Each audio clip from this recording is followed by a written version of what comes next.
Danes imam na srcu, da spregovorim o pravem, resničnem,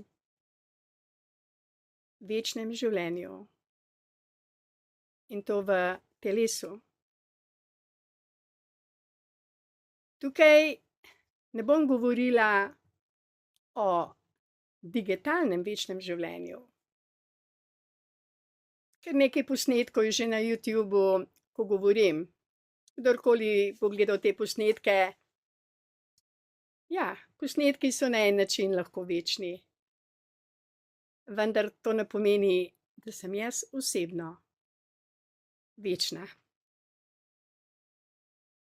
Zato moramo ločiti med večnim digitalnim življenjem, ki je na en način poizkus, da bi se ohranil spomin na naše življenje tukaj, to zemeljsko življenje. Danes bomo gledali res zanimiv film. Jaz sem si ga uspela ogledati že včeraj in moram priznati, da je zavajajoč. Zelo zavajajoč. Umetna inteligenca marsikaj zmore, vendar nekaj pa ne more narediti. Življenja. Ne more.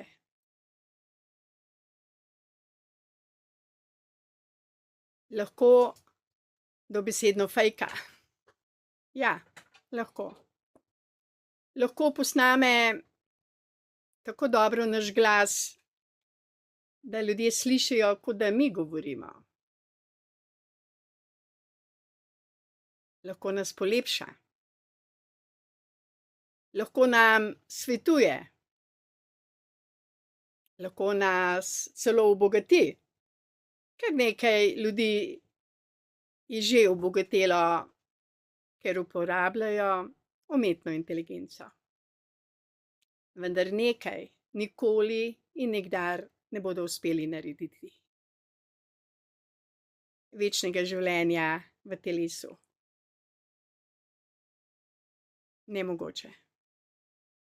Tega znanja umetna inteligenca nima in ga nikoli ne bo imela. Tako kot nam avto pomaga, da se odpeljemo od točke A do točke B in je avto v bistvu dobrobit za človeštvo. Vendar avto nam lahko nudi samo ugodno potovanje, hitrejše potovanje. Ne more nas ozdraviti, ne more nam dati življenja, ne more nam ponuditi tiste ljubezni, ki nam jo lahko ponudi novorojeni otrok oziroma otroci, ki so na tej zemlji še brez vpliva sistema, šol, pravil, dogem sistema. Ja. Večno življenje v telesu niso sanje. Če vtipkate v Google večno življenje, Sveto pismo, boste imeli kar veliko možnosti prebirati, kaj nam govori Sveto pismo o večnem življenju. In vam dobronamerno priporočam, da si te besede preberete. Težko je to razumeti, večno življenje v telesu, ker je okoli nas toliko bolečine, bolezni in smrti, da človek ne more verjeti, da obstaja večno življenje v telesu. Kot da je to nedosegljivo. Kot da je prava resnica bolečina, smrt, umiranje, revščina, vojne, prepiri, ločitve. Pa ni.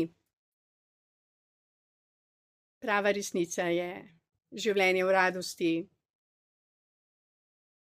Življenje polno zdravja, kreativnosti. In kdor veruje v življenje, ta vera mu omogoča radost, ljubezen, sodelovanje v evangelizaciji, da nas čaka novi svet. Ampak kdaj? Kdaj se bo zgodilo to, kar so preroki že napovedovali? Kdaj se bo zgodilo to, kar je tudi Gospod Jezus Kristus povedal svojim učencem? Le kdaj? Nihče od nas tega ne ve. Le Oče stvarnik, ki je ustvaril nebo in zemljo, vse vidno in nevidno na tej zemlji, ki je ustvaril življenje za življenje, ki je ustvaril tudi ženo, da bi rojevala otroke v radosti, ki je ustvaril družino, vso lepoto. Le on to ve. Preroki ne vejo, niti Gospod Jezus Kristus ni vedel in ne ve. Ve pa naš Oče stvarnik. Čas, Božji čas je drugačen kot ta naš zemeljski čas, ki ga poznamo. En dan, Božji dan, je v bistvu za Zemljane zelo dolg dan. Nekateri trdijo 1000 let. Vendar Božji čas in zemeljski čas ni enak. Vendar je dan popoln načrt za vse nas. Molitev, ki nam jo je zapustil Gospod Jezus Kristus, pravi: Oče naš, ki si v nebesih, pridi tvoje kraljestvo. Naj se zgodi le tvoja volja, kakor v nebesih, tako na zemlji. To je molitev od Gospoda Jezusa in edina molitev, ki nam jo je zapustil. Tudi sam je vedno govoril: jaz delam samo to, kar je očetova volja. Ne slavite mene, obračajte se na očeta. Jaz sem le pot, jaz sem le življenje in resnica. In kdor bo moj učenec, kdor bo mene poslušal, bo spoznal tudi očeta.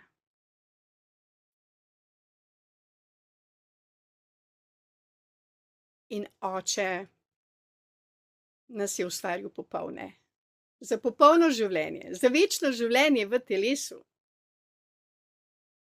Prvi človek je bil zemeljski, vendar ko mu je vdahnil duha, je postal živa duša. Zemljan, vendar brez spoznanja Božje volje v konkretnem življenju. Ni bil robot, imel je svobodno voljo in ki ga je imel, ni razumel nasveta: poslušaj le mojo besedo in izpolnjuj le mojo Božjo voljo. Ne zapusti drevesa življenja, ker boš umrl in trpel. in tvoja žena bo rojevala v bolečini.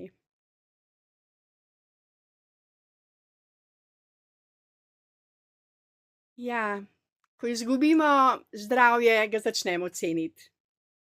Ko izgubimo ljubljeno osebo, se obračamo na razne vedeževalce, na ljudi, ki imajo stik v narekovaju z umrlimi.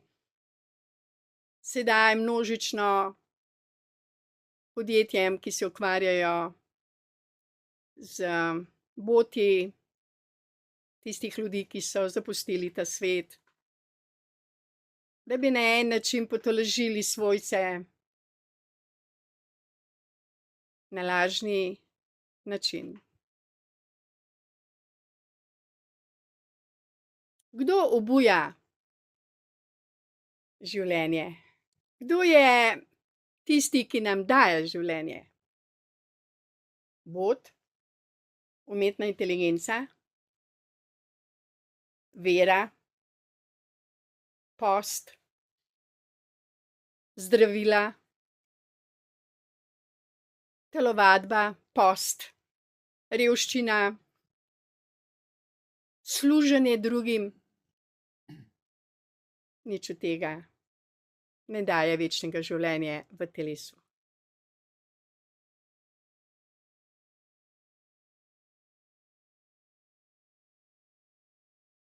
Kaj nam omogoča to večno življenje v telesu? To, da smo člani številnih cerkva, da se krščujemo v številnih cerkvah, nam že to omogoča večno življenje? Žal ne. Veliko je na novo krščenih ljudi v cerkvah in vendar obolevajo in tudi zapuščajo to zemeljsko življenje pri 50, 40, 80, 90. Ne moremo govoriti, da večno živijo v telesu, če odidejo z boleznijo, v komi, z evtanazijo ali kot samomorilci zaradi nesreče, zaradi vojn, zaradi depresije. Marsikdo si želi zapustiti to življenje zemeljsko, ker je za njega preveč boleče. In upa in verjame, da po smrti bo prišel v Božje kraljestvo. In bo odrešen vseh muk, vseh bolečin, trpljenja in da ga na drugi strani čaka večno življenje v radosti, miru, zdravju.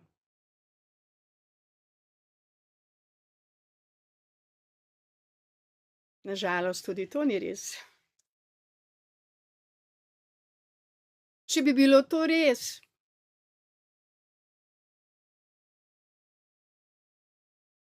bi svojci ne žalovali, ne jokali, ko jim ljubljene osebe odidejo. Na pogrebih bi bila velika radost. Nobenih solz ne bi bilo. Ne žalovanja, ne nevere v Boga, če bi bilo to res. Kaj pa je resnica? Kako lahko doživimo to, kar nam Bog obljublja, tudi preko prerokov, preko Jezusa Kristusa in preko Svetega pisma? Kaj nam obljublja Bog?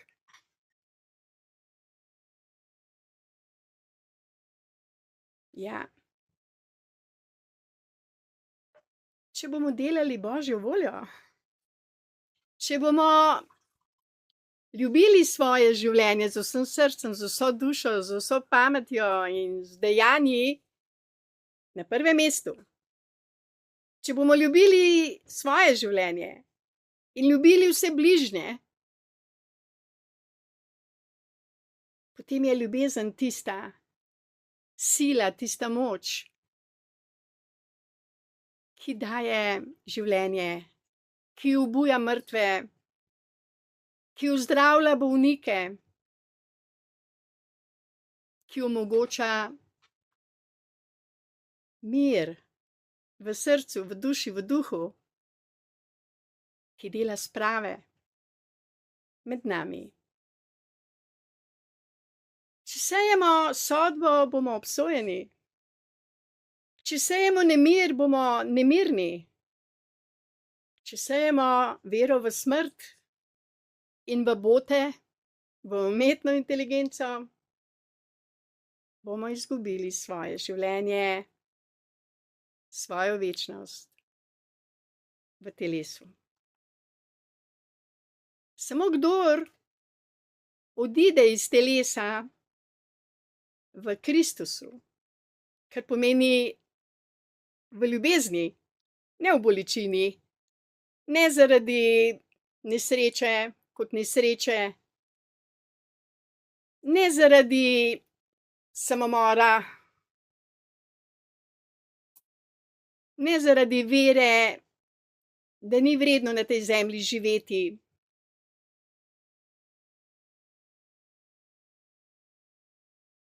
Samo tisti, ki odidejo v ljubezni, v Kristusu, bodo živeli še naprej.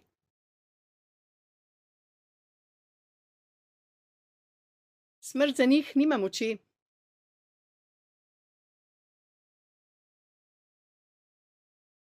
Težko je to razumeti, še težje pa živeti. Če imamo na prvem mestu željo po materialnih dobrinah, da imamo dobro službo, da nas ljudje spoštujejo, cenijo, smo izgubili tisto pravo pot, ki nas vodi v večno življenje v telesu.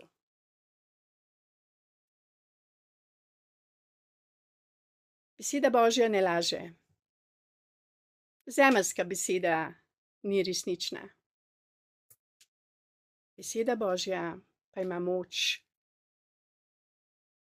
da človek zaživi tisto življenje, ki ga omogoča vsemogočni Bog. V moči Svetega Duha, v moči resnice. Naše oči, naše uho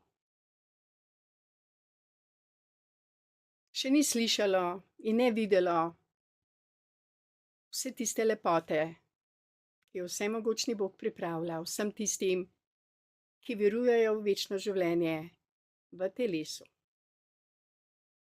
Težko si predstavljamo to lepoto, ker ko pogledamo v nebo in vidimo oblake in pogledamo vodo in vidimo nečisto vodo, pogledamo okoli sebe in vidimo obraze, ki niso srečni, ki prebiramo poročila o vojnah, o katastrofah. Le kdo bo verjel, da obstaja večno življenje v telesu na zemlji? Težko. Vendar to, da to še ne vidimo v tem trenutku, ne pomeni, da tega ne bo. To ne pomeni, da so boti tisti, ki nam bodo dali mir in radost in srečo, ko bomo izgubili svoje ljubljene najbližje.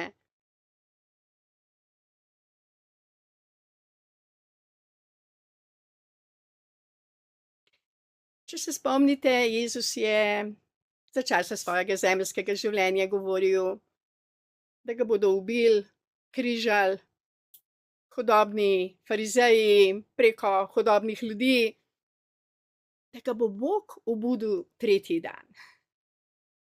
Ni govoril, jaz bom samega sebe obudil, bot me bo obudil, umetna inteligenca me bo obudila. Ne, nikjer tega ne zasledimo. Zasledimo pa, da je Jezus vedel, da ga bodo ubili, ampak samo telesno. Veril v Boga mu nihče ni mogel vzeti. Čeprav je res fizično zapustil to zemeljsko življenje in je tudi rekel, le Bog, zakaj si mi zapustil? Ja, on je umrl zemeljske smrti. Zakaj? Da je prišel v dolino, ki se reče Hades. Ker so spali številni verni, ki so verjeli, da ko bo Božji sin prišel na zemljo, da jih bo on z ljubeznijo obudil. To je bila njegova misija, njegovo poslanstvo. Danes smo slišali od naše čudovite članice, da naj vsak živi svoje poslanstvo. Naj vsak pogleda, kaj je njegovo poslanstvo. Mihael živi svoje poslanstvo. Jaz se tudi trudim, da bi živela poslanstvo svoje. Marsikdo od vas je tukaj z nami zato, ker ve, da je nekaj več kot ta zemeljska realnost. Društvo Beli za srečno življenje ima poseben blagoslov. To dokazujemo iz tedna v teden. To je nemogoče, da Mihael lahko se to naredi, ne da bi imel blagoslov od zgoraj. Tudi jaz vam ne bi mogla sedaj govoriti to, kar vam govorim, če ne bi bila blagoslovljena od zgoraj. Nikjer nimam to zapisano. In tudi, če bi želela ta isti govor jutri ponoviti, ga ne bi mogla. V Svetem pismu piše, ne skrbite, kaj boste govorili, ko vas bodo popeljali pred sodišča, ker širite resnico in evangelij. Ko bodo o vas grdo in lažnivo govorili, ne skrbite. Ker tedaj boste blagoslovljeni s Svetim Duhom. In ta Sveti Duh bo govoril vam in tudi vsem, ki vas bodo poslušali. Jaz osebno, vedno, ko pridem, prosim Svetega Duha, Gospoda Jezusa in Boga, da me blagoslovi, da bi govorila tisto, kar je v tem trenutku najbolj pomembno tudi zame in za vse nas. Da bo zmagala prava resnica. Resnica, ki daje življenje. Resnica, ki nas bo popeljala dobesedno v raj na zemlji. Ja, Jezusa so res ubili, vendar je bil obojen. In živi.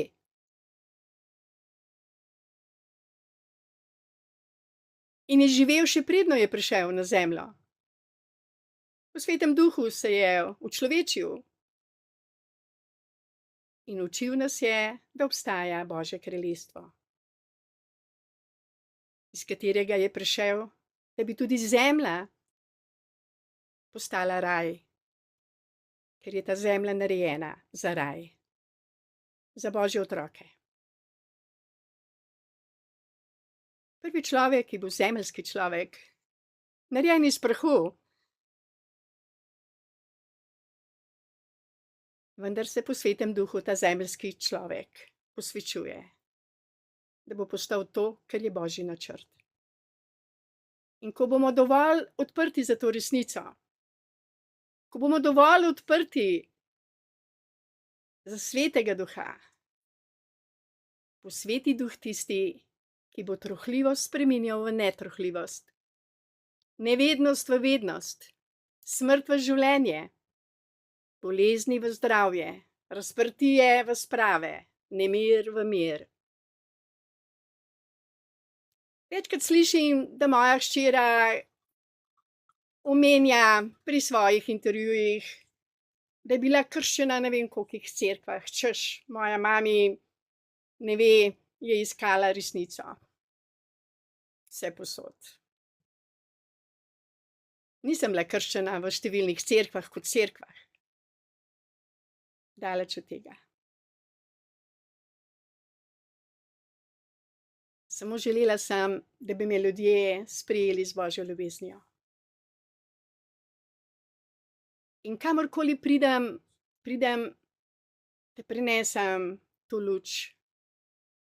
Ljudje, sprejmite me z ljubeznijo, ne sodite me. Kamorkoli pridem z ljubeznijo in odidem z ljubeznijo. Povzročam precej nervoze in nemira v določenih ljudeh. In tudi veliko sodb dobivam. Ampak to je moje poslanstvo. To je evangelij, ki ga jaz širim na ta način. Ja, vznemirjam ljudi. Zelo. Ampak ni to moj namen. Ni to moj cilj. Ker Božja beseda je kot meč, ki nas presune, da se prebudimo, da pogledamo, če obstaja še kakšna druga resnica kot ta, ki jo poznamo tukaj na zemlji. Življenje je čudež. Čudež je rojeni otrok. Čudež je, ko raste, ko se zasmeji, ko shodi. In vendar smo ga samo sprejeli z ljubeznijo. Vse ostalo je Božji načrt za njega. In življenje je dragoceni dar. Spoštujmo svoje življenje, ljubimo svoje življenje in ljubimo vsa življenja, ki so okrog nas.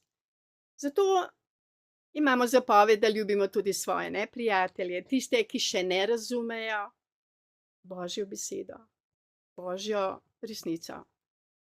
In ta načrt, da bo slej ko prej na zemlji zmagala Božja resnica. In da bomo tudi na zemlji živeli tako življenje, kot ga je sam Bog namenil vsem nam, zemljanom.